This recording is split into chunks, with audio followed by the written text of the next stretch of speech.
ഈ ക്വസ്റ്റ്യൻ നോക്കാം. x equals t cube, y equals t raised to 4. Then what is d square y by dx square at t equals to? ശ്രദ്ധിക്കുക, എപ്പോഴും D square Y by D X square ചോദിക്കുന്നുണ്ട് കേട്ടോ. അപ്പോൾ D square by D X square ചെയ്യുമ്പോൾ അതിൻ്റെ concept എന്താ? ആദ്യം D Y by D X കാണാം. ഡി വൈ ബൈ ഡി എക്സിൻ്റെ വാല്യൂ എന്താ? ഡി വൈ പാരാമെട്രിക് ആണ്. അപ്പോൾ D Y by D T by D X by D T ആണ്. D Y by D T divided by D X by D T ആണ്. അപ്പം ഇവിടെ ടിയിൽ function ആയതുകൊണ്ട് ഡി വൈ ബൈ ഡി എക്സും ടിയിൽ ഫംഗ്ഷൻ ആയിരിക്കും. D Y by D X will also be a function in T. അപ്പം നിങ്ങൾ എന്ത് ചെയ്യാം? D square Y by D X square കാണും. D square Y by D X square എന്താ? It is D by D X of D Y by D X ആണ്. D by D X of D Y by D X ആണ് വേണ്ടത് അല്ലേ? D by D X of D Y by D X. പക്ഷേ D Y by D X ടിയിലുള്ള function ആയതുകൊണ്ട് നിങ്ങൾ എന്ത് ചെയ്യണം? D by D T of D Y by D X ചെയ്യുക into D T by D X. നമ്മൾ discuss ചെയ്തിട്ടുണ്ട് ഈ ക്വസ്റ്റ്യൻ. ഇപ്പം ഇങ്ങനത്തെ ചോദ്യങ്ങളൊക്കെ ഇങ്ങനെ ചെയ്യണം. Into D T by D X. ഏതിലാണോ ഇതിപ്പോൾ തീറ്റയിലാണെങ്കിൽ D by D theta of D Y by D X into D theta by D X അത് ചെയ്യണം. ഓക്കെ, അപ്പം അതാണ് ആ ക്വസ്റ്റ്യൻ്റെ ഐഡിയ. ഇനി നമുക്ക് ചെയ്യാം. D Y by D X ആദ്യം കാണാം. എന്താ D Y by D X? D Y by D X പറഞ്ഞാൽ എന്താ?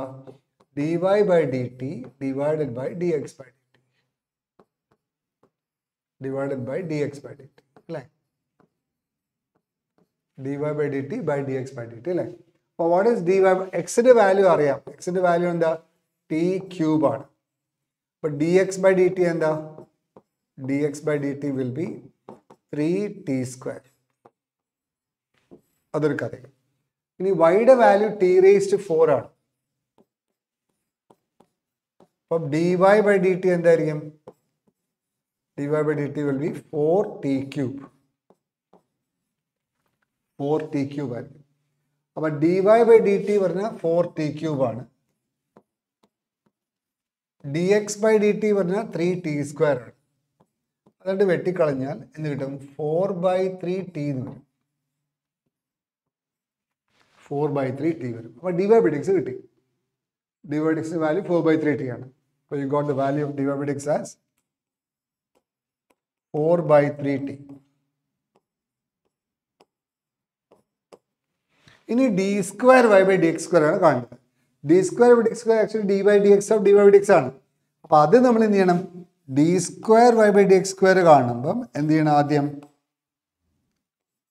D by D T of, കാരണം d Y by D x ടിയിലെ ഫംഗ്ഷൻ ആയതുകൊണ്ട് with respect to t differentiate ചെയ്യണം ആദ്യം. അപ്പോൾ d by D T of D Y by D X ചെയ്യുക into അത് നള്ളിഫൈ ആണെങ്കിൽ ചെയ്യണം into D T by D x ചെയ്യണം. നമ്മൾ അവിടെ എഴുതിയ മാതിരി തന്നെ.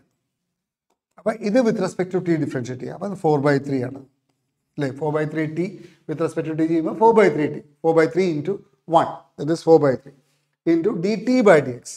D T by D x പറയുമ്പോൾ ഇതിൻ്റെ ഇവിടെ എവിടെയോ ഞാൻ എഴുതിയിട്ടുണ്ട് d T by D x കേട്ടോ.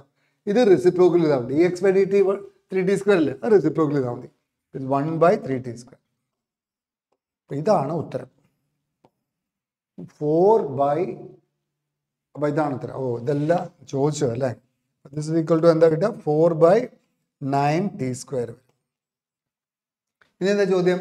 D square Y by D x at t equal 0 ആണ് ചോദ്യം.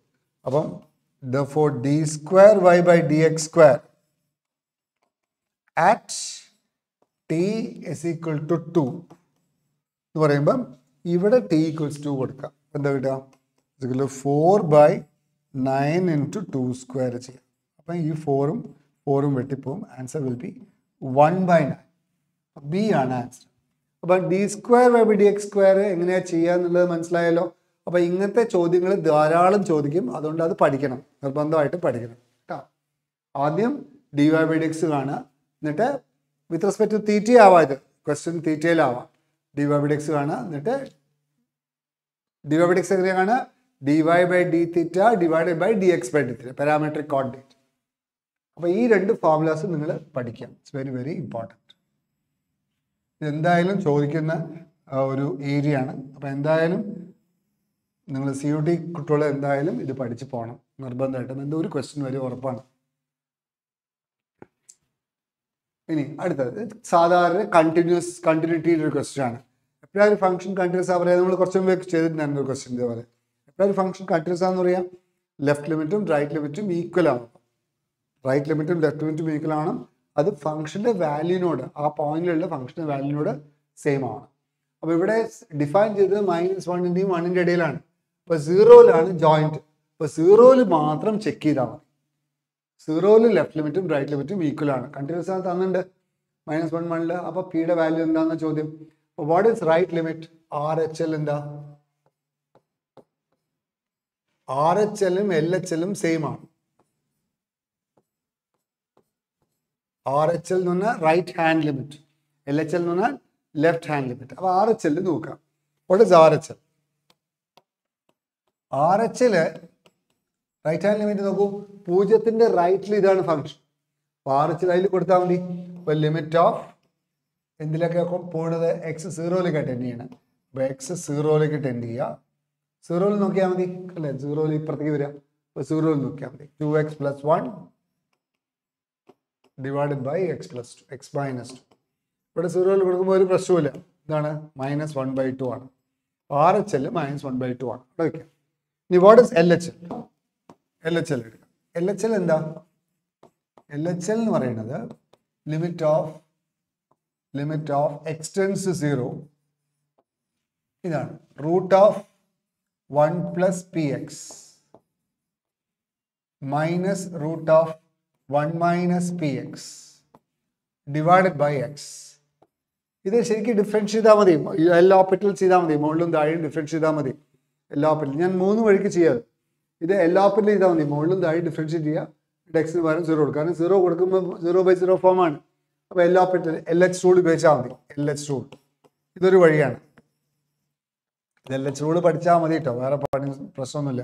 എന്താ LH റൂൾ എന്ന് പറഞ്ഞാൽ 0/0 ഫോം ആവുക, അല്ലെങ്കിൽ ∞/∞ ഫോം ആണെങ്കിൽ മുകളിലും താഴെയും ഡിഫറൻഷ്യേറ്റ് ചെയ്യാം till you get A defined form. അതാണ് ഡിഫൈൻഡ് ഫോം കിട്ടുന്നവരെ ഡിഫറൻഷ്യേറ്റ് ചെയ്യണം. ആദ്യത്തെ തവണ മുകളിലും താഴെ ഡിഫറൻഷ്യേറ്റ് കിട്ടുന്ന ഇൻഡിറ്റർമിനേറ്റ് ഫോം ആണെങ്കിൽ പിന്നെയും നിങ്ങൾ ചെയ്യണം till you get A defined form. Okay. അപ്പോൾ ഇവിടെ x മാത്രമായതുകൊണ്ട് ഒരു തവണ ഡിഫറൻഷ്യേറ്റ് ചെയ്താൽ മതിയാവും. x ഡിഫറൻഷ്യേറ്റ് ചെയ്താൽ 1 ആയി. ഇനി ഇത് ഡിഫറൻഷ്യേറ്റ് ചെയ്യാം. എന്താ? 1/2√1 + px ഇൻറ്റു p എന്ന് വരും അല്ലേ? മൈനസ് എന്താ വരിക? 1/2√1 - px into 1 - px derivative -p. അവിടെ +p വരും. ഇനി x 0യിലായിട്ട് എന്ത് ചെയ്യുമ്പോൾ എന്താ വരിക? എന്താണ്? p/2 അപ്പോൾ p എന്ന് വരും. LHL p ആണ്. അപ്പോൾ അതാണ് സിമ്പിൾ. ഒറ്റ വരിക്ക് കിട്ടും. ഒരു ഐഡിയ ഒറ്റ ഇതിൽ കിട്ടും. അതുകൊണ്ട് മതി LHL ചെയ്താൽ മതി. അല്ലെങ്കിൽ ഇവിടെ ബൈനോമിയൽ തിയറി ഉപയോഗിച്ചാലും മതി. 1 + px അല്ല റൂട്ട് നിങ്ങൾ പഠിച്ചിട്ടുണ്ട് binomial തിയറത്തിൽ. 1 + x whole raised to n can be approximated to 1 + nx. 1 - x whole raised to n can be approximated to 1 - nx if x is very small. കാരണം വളരെ ചെറുതാണെങ്കിൽ higher powers of X neglect ചെയ്യാം. ശരിക്കും 1 + x whole raised to n expansion നമ്മളെ 1 + nc1x + nc2x² അങ്ങനെ പോകും. അപ്പോൾ ആ n റാഷണൽ നമ്പർ ആണെങ്കിൽ nc2 എഴുതാൻ പാടില്ല എന്നേ ഉള്ളൂ. അതൊരു കണ്ടുപിടുത്തുണ്ട്. 1 + x whole raised to n expansion എന്താ? 1 + n/1 × x + n × n-1/1 × 2x². നിങ്ങൾ സ്കൂളിൽ പഠിക്കുന്നുണ്ടാവില്ല, അതുകൊണ്ട് ഞാൻ വെറുതെ പറഞ്ഞു എന്നേ ഉള്ളൂ. ഇത് അറിഞ്ഞാൽ വളരെ നല്ലതാണ്. അപ്പോൾ ഇതും CUT-യിൽ ചോദിക്കില്ല എന്ന് പറയാൻ വയ്യ. കാരണം അത് പഠിക്കേണ്ട ഒരു കാര്യമാണ്. കാരണം 1 + x whole raised to n ഇത് പക്ഷേ n നാച്ചുറൽ നമ്പർ ആവണമെന്നില്ല, എന്തിലും വർക്ക് ചെയ്യും. ഓക്കെ. പക്ഷേ ഇത് വർക്ക് ചെയ്യണമെങ്കിൽ എന്താ അങ്ങനെ എഴുതാൻ പറ്റുമെങ്കിൽ എന്താണ്? x വളരെ ചെറുതായിരിക്കും. എന്ന് വെച്ചാൽ x 0യിലേക്ക് ടെൻഡ് ചെയ്യണം. 0യിൽ ടെൻഡ് ചെയ്യുമ്പോഴല്ലേ ചെറുത്, വളരെ ചെറുതാണെങ്കിൽ മാത്രമേ ഹയർ പവേഴ്സ് നെഗ്ലക്ട് ചെയ്യാൻ പാടുള്ളൂ. അതൊരു കണ്ടുപിടുത്തം. അപ്പോൾ അതുകൊണ്ട് ഇതെങ്ങനെ എഴുതാം? 1 + ½ px എഴുതാം. ഇത് 1 - ½ px എഴുതാം. അപ്പം എന്താണ്? 1 വെട്ടിപ്പോവും, px വെട്ടിപ്പോവും, p വരും. അപ്പം അങ്ങനെ പെട്ടെന്ന് ചെയ്യാൻ പറ്റും. ഓക്കെ. x വെട്ടിപ്പോവും, p വരും. അപ്പോൾ LHL അപ്പോൾ പിയുടെ വാല്യൂ എന്താവണം? -1/2 ആണ്. അത്രയേ ഉള്ളൂ. LHL RHL സെയിം ആവണ്ടേ? LHL RHL സെയിം ആവണമെങ്കിൽ LHL ആണ് p, ആർ എച്ച് എൽ ആണ് -1/2, പിയുടെ വാല്യൂ -1/2 ആണ്. വളരെ സിമ്പിൾ ചോദ്യങ്ങളെ ചോദിക്കുള്ളൂ. അതുകൊണ്ട് ഇതിനെപ്പറ്റി കൂടുതൽ നിങ്ങൾ NCERT ബുക്കിലുള്ള മിസലേനിയസും ക്വസ്റ്റ്യൻസ് ചെയ്താൽ മാത്രം മതി, ധാരാളമാണ് ഈ ലിമിറ്റിലെ ക്വസ്റ്റ്യൻസിൽ. അടുത്ത ചോദ്യം കേട്ടോ, ഇവിടെ അത് d²/dx ചോദ്യം. പക്ഷേ ഡയറക്റ്റ് ആയിട്ട് പാരാമട്രിക് ഫോം അല്ല, എക്സ് തന്നെയാണ്. അവിടെ എന്ന് വെച്ചാൽ ഡബിൾ ഡെറിവേറ്റീവ് 2 പ്രാവശ്യം ഡിഫറൻഷ്യേറ്റ് ചെയ്യുന്നുണ്ട്. അപ്പോൾ അതുകൊണ്ട് ഉള്ളൊരു പ്രശ്നമുണ്ട്, അത്രയേ ഉള്ളൂ. 2 തവണ ഡിഫറൻഷ്യേറ്റ് ചെയ്യുന്നുണ്ട്. അപ്പോൾ y = log sin x²/3 - 1. ഇത് ട്രഡീഷണലി ചെയ്യുമ്പോൾ എന്താ സംഭവിക്കാൻ നോക്കാം. നമുക്കൊരു കാര്യം ചെയ്യാം, y1 ആയിക്കോട്ടെ dy/dx. y1 ആണ് dy/dx. y2 ആണ് d²/dx². അപ്പോൾ ഇത് രണ്ടും ഓർക്കാം, ഒരു നൊട്ടേഷനാണ്. അപ്പോൾ y1ന്റെ വാല്യൂ എന്താ? 1/ ചെയിൻ റൂളാണ്. ഫംഗ്ഷൻ കുറേ ഫംഗ്ഷൻ ഉണ്ട്. അപ്പോൾ ചെയിൻ റൂൾ ആകുമ്പോൾ 1/ സൈൻ. ചിലപ്പോൾ ഇത് ഇങ്ങനെ ചെയ്യുന്നതിനേക്കാളും നല്ലത് സിംപ്ലിഫൈ ചെയ്തിട്ട് ചെയ്യുന്നതായിരിക്കും. അപ്പോൾ അതുകൊണ്ട് നമുക്ക് നോക്കാം. 1/ ഞാൻ 2-3 രീതിയിൽ ഈ ക്വസ്റ്റ്യൻ ചെയ്യാം. 1/ sin x²/3 - 1. ട്രഡീഷണലി ചെയ്യുക ഇങ്ങനെയാണ്, 1/ sin x²/3 - 1 ഇൻറ്റു ഇതിൻ്റെ ഡെറിവേറ്റീവ്. ഇതിൻ്റെ ഡെറിവേറ്റീവ് എന്താ? cos x³/3 - 1 ഇൻറ്റു x³/3 - 1ന്റെ ഡെറിവേറ്റീവ് എന്താ? -1 ഡെറിവേറ്റീവ് 0 ആണ്. x³/3 derivative 3x²/3. അപ്പോൾ x² വരും അല്ലേ? അപ്പോൾ y1ന്റെ വാല്യൂ നമുക്ക് കിട്ടി. y1ന്റെ വാല്യൂ എന്താ? cot അല്ലേ, cos by sin cot അല്ലേ, cot x³/3 - 1 into x². x² ഇവിടെ എഴുതിക്കോളൂ, കാരണം പ്രോഡക്റ്റ് റൂൾ അല്ലേ. അപ്പോൾ അതുകൊണ്ട് നമുക്ക് x² ഇപ്പുറത്ത് എഴുതുന്നതാണ് സൗകര്യം. ഇനി ഇത് ഒന്നുകൂടി ഡിഫറൻഷ്യേറ്റ് ചെയ്യാം, അതാണ് d²/dx. അപ്പോൾ വാട്ട് ഇസ് y2? ഇതിങ്ങനെ തന്നെ മതി, ദാറ്റ്സ് ഇനഫ്. വേറെ വിധത്തിൽ ചെയ്യുന്നു വേണ്ട. y2 = first function that is x² into കോട്ടിൻ്റെ ഡെറിവേറ്റീവ്. കോട്ടിൻ്റെ ഡെറിവേറ്റീവ് എന്താ? ഇത് പ്രോഡക്റ്റ് റൂളാണ് അല്ലേ. പ്രോഡക്റ്റ് റൂൾ ആകുമ്പം first function into derivative of the second plus second function into derivative of the first ചെയ്യണം. അപ്പം x² ഇൻറ്റു ഇതിൻ്റെ ഡെറിവേറ്റീവ്, കോട്ടിൻ്റെ ഡെറിവേറ്റീവ് എന്താ? -cosec² into x³/3 - 1 into x³/3 - 1ന്റെ ഡെറിവേറ്റീവ് എന്താ? 3x²/3 x² plus second function എന്താ? cot x³/3 - 1 into x² derivative എന്താ? x² derivative 2x.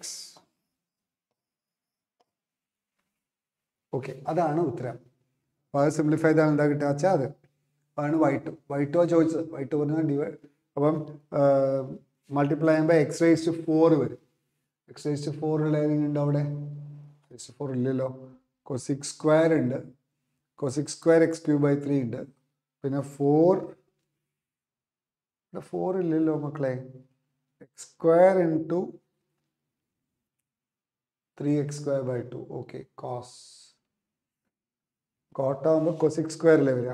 cosec² into x³/3 - 1 into x² വരും. ഓക്കെ, അപ്പം what is the answer? 2/3. x³ derivative 3x²/2 അല്ലേ, into x² derivative 2. Okay, അപ്പോൾ 2x കോട്ടിൻ്റെ